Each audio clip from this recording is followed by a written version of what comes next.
Assalamu alaikum everyone.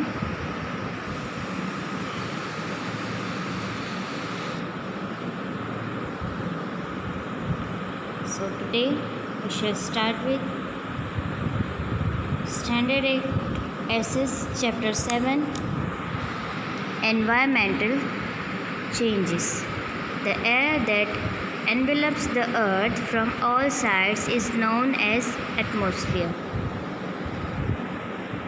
अर्थ और उसके आसपास की जो भी चीज़ें हैं, ठीक है, जो भी चीज़ से अर्थ कवर्ड है वो सारा एटमॉस्फेयर है. The atmosphere is getting polluted due to human activities.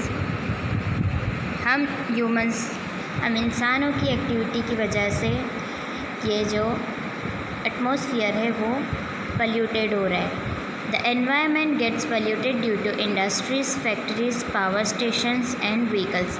ये सारे जो हमारे यूजेस है, ये सारे की वजह से एनवायरनमेंट जो है पूरा पल्यूटेड हो रहा है. The changes that occur in temperature, direction of wind, moisture etcetera due to global warming are known as environmental changes.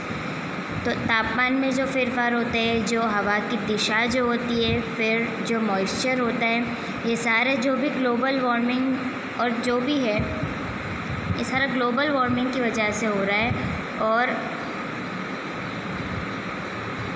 इसे हम एनवायरमेंटल चेंजेस कहते हैं. Find out the places that experience extreme rain, heat, cold and extreme climatic conditions with the help of the given table. Also find out the reasons for the same.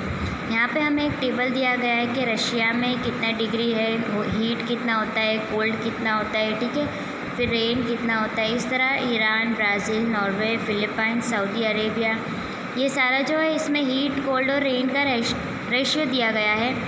जैसा कि हम Saudi Arabia देखेंगे तो वहाँ पर heat ज़्यादा होता है, ठीक है, कोल्ड उससे थोड़ा कम और रेन तो बहुत कम.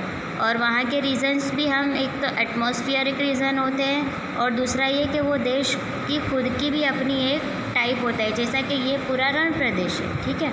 तो इस तरह से रीज़न्स हम बता सकते हैं. What is weather? The condition of temperature, rain and moisture means humidity in any region at a particular point of time is known as weather. तो weather हम किसे कहते हैं कि उस कंट्री या उस जगह का टेम्परेचर क्या है, वहाँ की बारिश क्या है, बारिश का प्रमाण क्या है और हवा में मॉइस्चर यानी कि नमी जो होती है उसका कितना प्रमाण है, उस हिसाब से हम उस जगह का वेदर नाप सकते हैं. What would be the weather of this place? Write your answer in your notebook after carefully observing the given maps. तो यहाँ जो हमें दिया गया है उससे हमें क्या आइडिया आ रहा है कि जहाँ पे सन बताया है ना मैप में, देखिए तो वहाँ पे यानी गर्मी ज़्यादा है. जहाँ पर सन और क्लाउड भी बताया है जैसा कि दिल्ली, लखनऊ, कोलकाता, ठीक है, तो यहाँ पर जो है हवा भी होगी साथ में और सन यानी कि धूप भी हो. लेकिन चेन्नई में देखिए सिर्फ सन सिंबल दिया हुआ है यानी कि यहाँ पर ज़्यादा धूप है. और बाजू में देखिए ब्लू कलर की फ़ोटो दी है मैप, उसके अंदर हम बहुत ठंड है ऐसा हम देख सकते हैं, पूरा कोल्ड है, ठीक है. तो इस तरह से जो है सिंबलाइज किया जाता है. What is climate? The average condition of rain, temperature and moisture for over more than 35 years is known as climate. तो हम किसी जगह का क्लाइमेट क्या है वो किस तरह डिसाइड कर सकते हैं? ये एक दो दिन की बात नहीं है. 35 साल तक उस एरिया की बारिश, उसका टेम्परेचर, उसका मॉइस्चर क्या है, कैसा रहा है, अगर कंटिन्यू ऐसा ही रहा है मेजॉरिटी में तो फिर उस जगह का वो क्लाइमेट फिक्स हो जाता है. जैसा कि कोई जगह तो भाई हम बोलते हैं कि वहाँ पे तो बहुत गर्मी लगती है, फिर कोई जगह हो जैसा कि फॉरेन की कोई कंट्री हो, इंग्लैंड है, स्विट्ज़रलैंड, ये सारा, तो हम क्या बोलेंगे वहाँ पे ठंडी ज़्यादा होती है. फिर हम अगर राजस्थान और ऐसा सब बोलेंगे तो क्या बोलेंगे कि वहाँ पर गर्मी ज़्यादा होती है. तो क्यों ऐसे? क्योंकि इतने सालों का जो मेजॉरिटी में इतना इनका टेम्परेचर रहा है, इस वजह से इनका क्लाइमेट जो है फिक्स हो जाता है, ठीक है ना.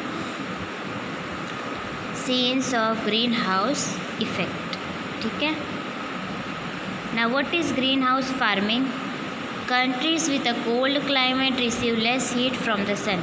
अब जो कंट्रीज़ है जहाँ पे सूरज की जो गर्मी है वो कम होती है, these hampers the growth of plants and vegetables.